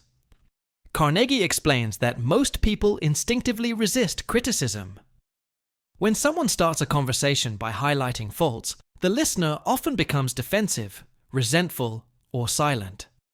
The message is lost, and relationships can suffer. However, when you first acknowledge what the person is doing well, you create a receptive atmosphere. Praise acts as a bridge, opening the mind and heart to feedback. He gives an example from a business context. A manager needed to address errors in an employee's report. Instead of starting with criticism, the manager first praised the employee for thorough research and attention to detail. Then, the manager introduced the correction gently, explaining how a small change could improve the overall work. The employee accepted the feedback and implemented it willingly. Carnegie emphasizes that praise must be sincere and specific. Generic compliments like "good job" are less effective than recognizing a concrete achievement. People can sense insincerity. When you appreciate genuine effort, it boosts morale and encourages the person to listen to constructive guidance. Historical examples illustrate this principle. Leaders, teachers, and coaches who begin with acknowledgement of strengths often achieve better results. Even in high-stakes environments, the approach of praising first softens resistance and fosters cooperation. For instance, military leaders often highlight what soldiers have done well before offering corrections. This builds confidence and readiness to improve. Another important aspect Carnegie notes is timing. The praise should come immediately and naturally, before addressing the mistake. Waiting too long can reduce the effect. The goal is to create a positive emotional context so that feedback is received as helpful guidance rather than attack. Carnegie also discusses personal relationships. Spouses, parents, and friends benefit from the same approach. When pointing out a problem, begin by acknowledging what the person has done right. This maintains respect and goodwill, preventing unnecessary conflict. Finally, Carnegie stresses that beginning with praise is not about avoiding truth or minimizing errors. It is about strategy. By starting with recognition, you maintain relationships, increase receptivity, and guide improvement more effectively. This method sets the stage for the next chapter, learning how to criticize without being hated, which deepens your ability to lead and influence positively. The next chapter explores techniques for providing criticism indirectly and tactfully, ensuring people accept guidance without resentment. It is a continuation of the principle of leadership through respect and constructive communication. Chapter 23: How to Criticize and Not Be Hated for It. Dale Carnegie begins this chapter by tackling one of the hardest challenges in leadership: how to correct mistakes without arousing anger or resentment. Criticism, if delivered poorly, often damages relationships and reduces cooperation. Carnegie emphasizes that the key is tact, diplomacy, and respect. He explains that direct, blunt criticism triggers defensiveness. People naturally want to protect their pride and self-esteem. Even when your goal is to help, harsh words make the listener resistant or hostile. To avoid this, Carnegie suggests indirect methods for pointing out faults. The aim is to guide improvement while preserving goodwill. One of the first strategies he recommends is calling attention to mistakes indirectly. Instead of saying, "You did this wrong," frame it as an observation or question. For example, you might ask, "Do you think there might be a way to improve this part?" Or, "What do you think about approaching it this way?" This allows the other person to consider their actions without feeling attacked. Carnegie supports this with real-life examples from business and leadership. A manager needed to address an employee's recurring errors. Rather than confronting them aggressively, the manager discussed the desired outcome and asked for suggestions. The employee corrected the mistakes willingly and even took pride in improving the process. Another key principle is balancing criticism with praise. Acknowledging what has been done well before pointing out errors makes the feedback more acceptable. People respond better when they feel their efforts are recognized. For example, you might say, "Your research on this project is excellent. There is just one part we could adjust to make it even stronger." Carnegie also emphasizes empathy. Understanding the pressures, challenges, or intentions of the other person allows you to frame criticism constructively.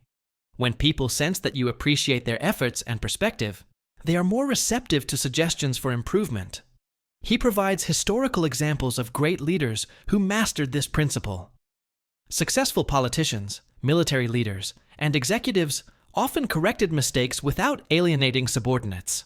By blending tact, respect, and indirect guidance, they maintained loyalty and encouraged continuous improvement. Carnegie stresses that criticism should focus on the act, not the person. Attacking character leads to resentment, while addressing specific behavior encourages learning and growth. People accept correction more readily when they do not feel personally condemned. Finally, Carnegie notes that learning to criticize without being hated is essential for leadership.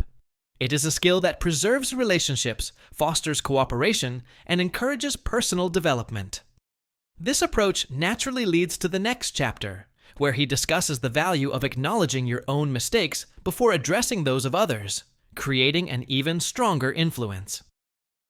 The next chapter, Talk About Your Own Mistakes, first builds on this idea, showing that humility and self-awareness make guidance more persuasive and relationships stronger. Chapter 24, Talk About Your Own Mistakes. First, Dale Carnegie begins this chapter by explaining a simple but powerful principle. Before pointing out someone else's errors, acknowledge your own mistakes. This approach reduces defensiveness, builds trust, and makes people more willing to accept guidance. Humility creates influence. Carnegie emphasizes that no one likes being told they are wrong. Even when a person clearly needs correction, confronting them directly often triggers resistance or anger. However, if you admit your own faults first, you disarm tension.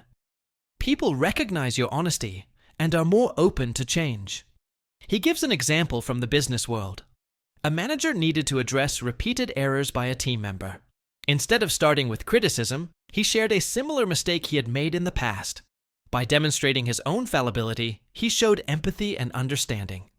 The employee accepted the feedback without feeling attacked and corrected the errors willingly. Carnegie stresses that this method works because it appeals to human pride and fairness. When people see that you are humble and self-aware, they are more likely to listen, cooperate, and follow your guidance.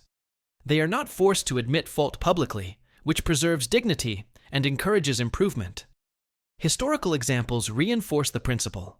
Many great leaders, including Abraham Lincoln and Theodore Roosevelt, openly acknowledged their own errors before advising others. By admitting their mistakes, they gained credibility, respect, and cooperation. This approach not only made people more receptive, but also strengthened relationships. Another key point is that sharing your mistakes should be sincere and relevant. Simply stating, "I was wrong once," without context or connection to the current issue, has little effect. The goal is to create a bridge of understanding that makes the other person comfortable in hearing corrective feedback. Carnegie also highlights the psychological benefit. People feel less defensive when correction is preceded by humility. They perceive that the intent is not to attack, but to help. This reduces friction, prevents resentment, and encourages proactive improvement. In personal life, this principle applies as well. If you need to address a friend or family member's error, starting with your own experience softens the message. It creates an atmosphere of mutual respect and encourages collaboration rather than confrontation. Finally, Carnegie connects this principle to leadership. By admitting your own mistakes first, you set a tone of honesty, openness, and respect. People are more likely to accept guidance, improve their performance, and maintain goodwill. This naturally leads to the next principle: asking questions instead of giving direct orders, which further empowers others while maintaining cooperation. The next chapter, "No One Likes to Take Orders," explores how leaders can influence behavior effectively by prompting action through inquiry rather than commands, preserving respect and motivation. Chapter 25, No One Likes to Take Orders. Dale Carnegie begins this chapter by highlighting a basic truth about human nature. Most people resist direct orders. Even when instructions are clear and necessary, giving commands often triggers resentment, defensiveness, or passive resistance. Effective leaders know how to guide without making people feel forced. Carnegie explains that people want to feel in control of their own actions. When they are told what to do, their pride and independence are challenged. This often results in reluctance, lack of initiative, or even secret opposition. To motivate effectively, leaders should prompt action through suggestion and questions rather than direct orders. He provides a practical example. A manager needed a team member to complete a difficult task. Instead of saying, "Do this immediately," the manager asked, "How do you think we can approach this project efficiently?" Or, "Would it work if we tried it this way?" By framing instructions as questions, the employee felt involved and responsible, not commanded. The result was enthusiastic cooperation and often better ideas. Carnegie emphasizes that this principle works in all areas of life. Parents guiding children, teachers instructing students, and friends influencing each other all benefit from asking questions instead of issuing commands. Questions invite participation and ownership, which increases motivation and compliance. Historical examples reinforce this idea. Great leaders in politics, military, and business often achieved cooperation not by issuing direct orders, but by framing suggestions, seeking input, and encouraging involvement. People naturally rise to challenges they choose to accept rather than those they are forced to follow. Another key point is tone. Asking questions should convey respect and genuine interest. If questions are sarcastic, condescending, or manipulative, they lose effectiveness. The goal is to empower others, make them feel capable, and encourage initiative. Carnegie also notes that this method fosters creativity. When people are allowed to suggest solutions, they take ownership and often contribute better ideas than a direct order would have produced. This not only increases productivity, but also strengthens trust and loyalty. The chapter also explains the psychological principle behind the technique. People resist commands because it threatens their sense of autonomy. By asking questions instead, leaders respect their independence while guiding behavior. This approach reduces tension, increases cooperation, and preserves goodwill. Finally, Carnegie connects this principle to leadership effectiveness. Avoiding direct orders and using questions empowers people, builds confidence, and strengthens relationships. It lays the foundation for the next chapter, where he explains the importance of letting others save face, further enhancing cooperation and mutual respect.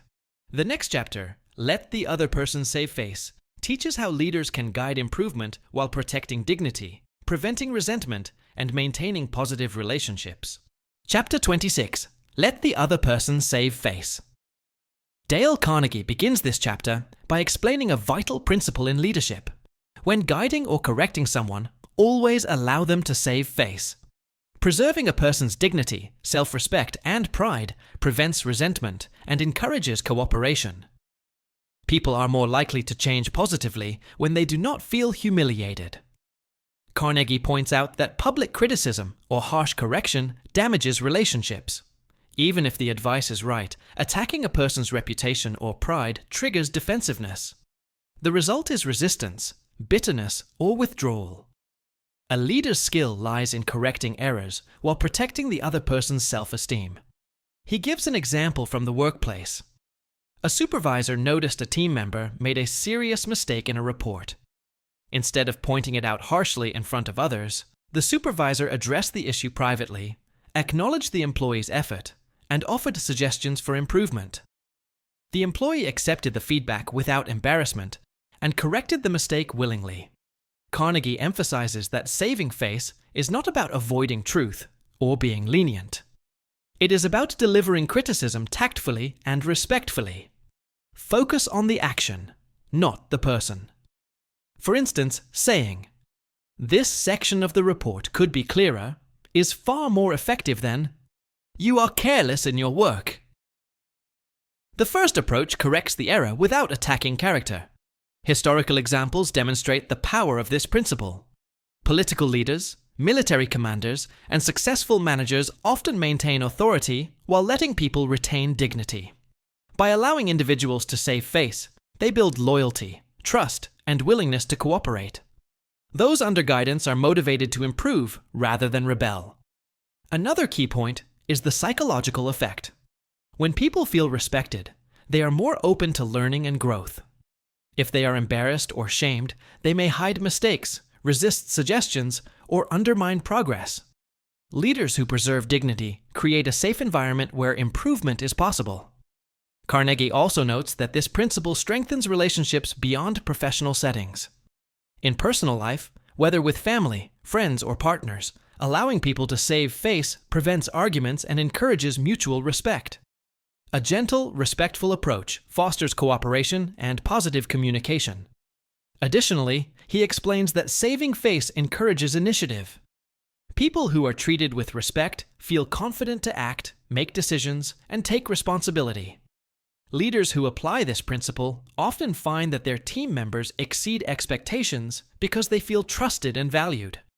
Finally, Carnegie connects this principle to the next step in leadership: encouraging improvement through recognition. Once you preserve a person's dignity, you can spur them on to greater success.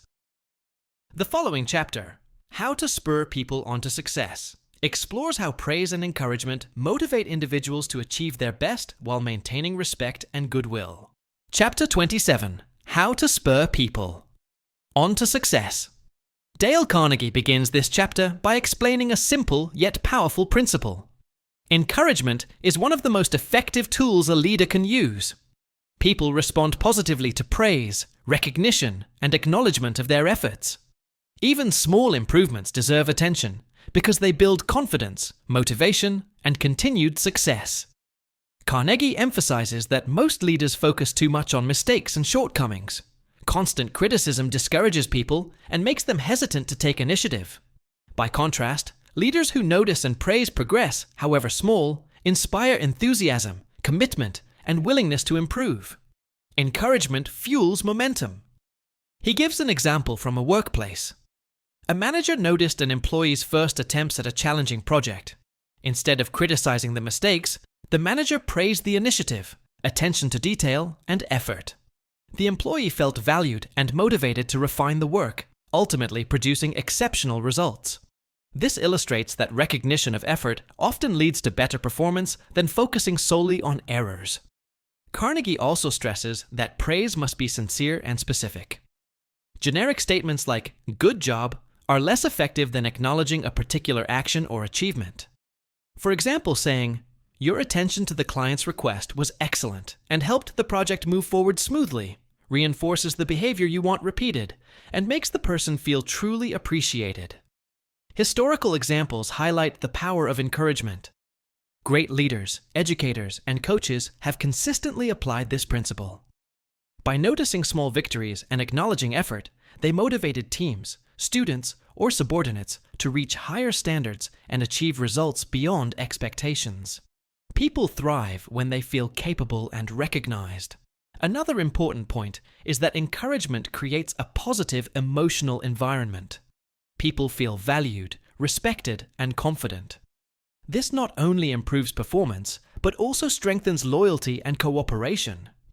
When individuals believe their contributions matter, they naturally invest more energy and creativity. Carnegie also explains that this principle works in personal relationships. Parents, friends, and partners benefit from noticing small achievements and expressing appreciation. Encouragement fosters trust, warmth, and willingness to engage positively. It transforms everyday interactions into opportunities for growth and connection.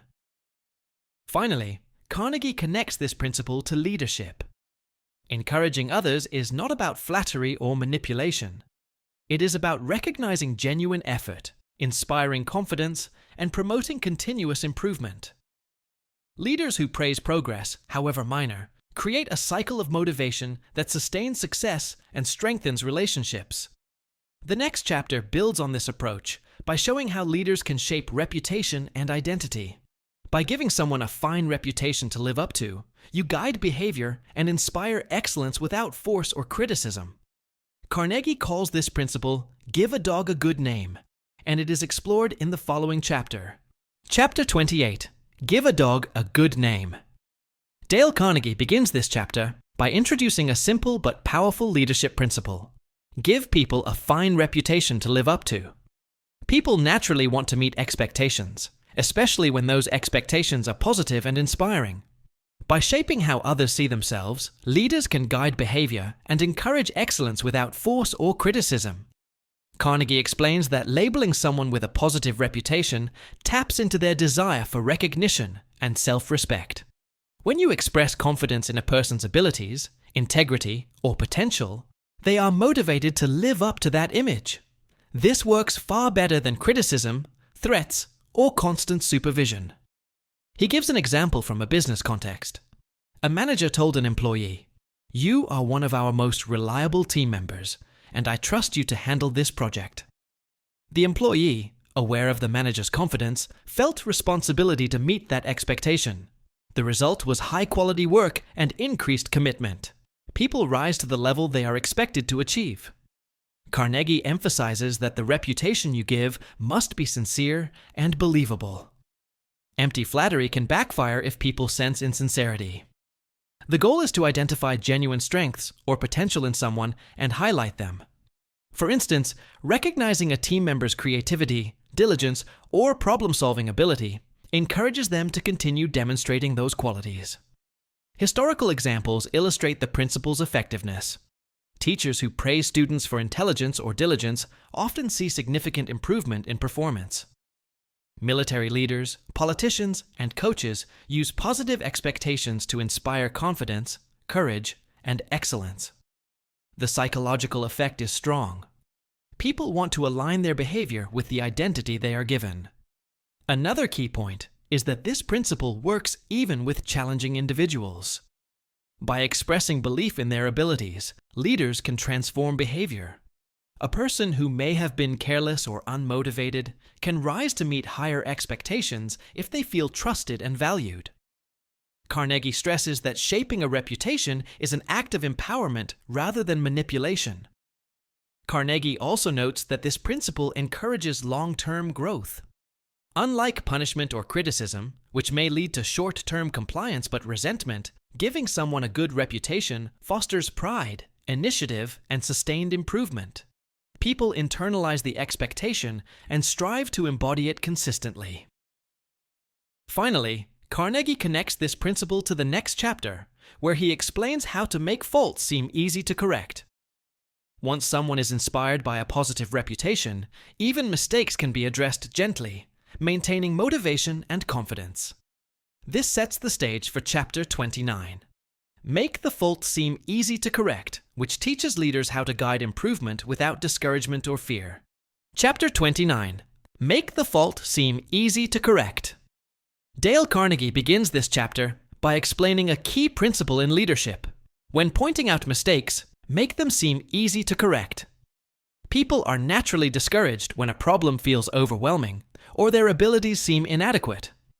By presenting faults as manageable and solvable, leaders inspire confidence, cooperation, and improvement. Carnegie emphasizes that no one likes to feel incapable. Harsh criticism or presenting a mistake as monumental can demotivate and provoke defensiveness. People are far more receptive when they believe a problem can be addressed with effort and skill. Leaders who instill this belief encourage action rather than resistance. He provides an example from a workplace. A manager noticed errors in a complex report. Instead of emphasizing the severity of the mistakes, the manager said, "This part is almost perfect. With a few adjustments, it will be excellent." By framing the correction as achievable, the employee felt encouraged and made the necessary improvements willingly. The mistake was corrected without resentment. Carnegie stresses that this approach also fosters learning. When people believe they can fix mistakes, they are more likely to experiment, take initiative, and improve their skills. Leaders who make corrections seem attainable create an environment where growth is possible and failure is not feared. Historical examples demonstrate the power of this principle. Teachers, coaches, and mentors often use it to guide development. A student struggling with a difficult concept will respond better when a teacher explains it in small, manageable steps rather than emphasizing how much the student is lacking. This builds confidence and encourages persistence. Another important point is the use of encouragement alongside guidance. Carnegie suggests combining gentle corrections with praise or recognition of progress. For example, saying, "You've done well on this section, and this small adjustment will make it even better," reinforces confidence while directing improvement. Positive reinforcement increases motivation and maintains morale. Carnegie also notes that this principle applies in personal relationships.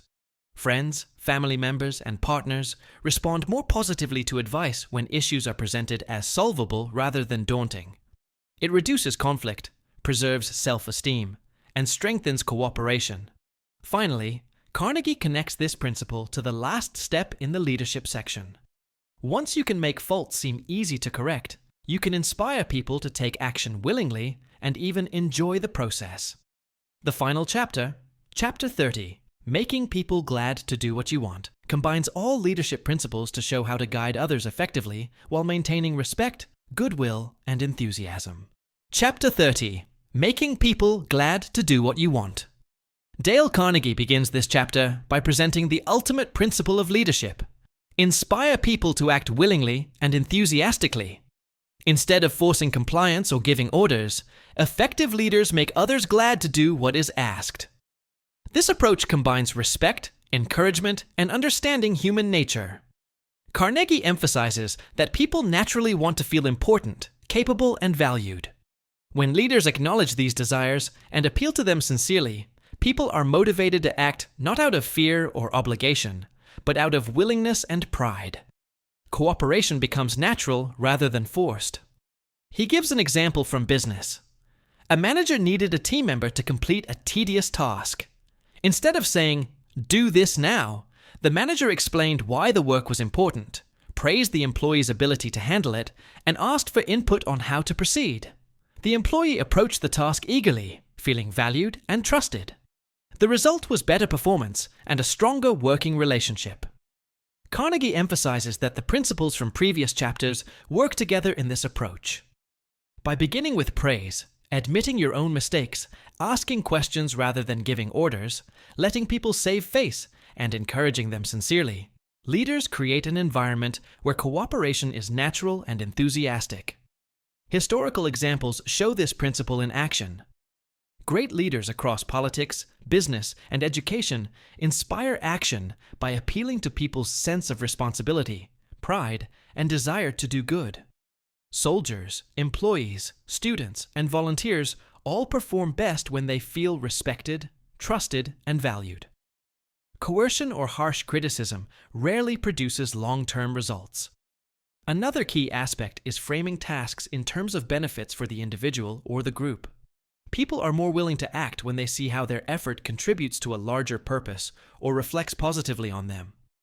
Explaining the impact of their work encourages ownership, initiative, and engagement. Carnegie also stresses the importance of genuine interest.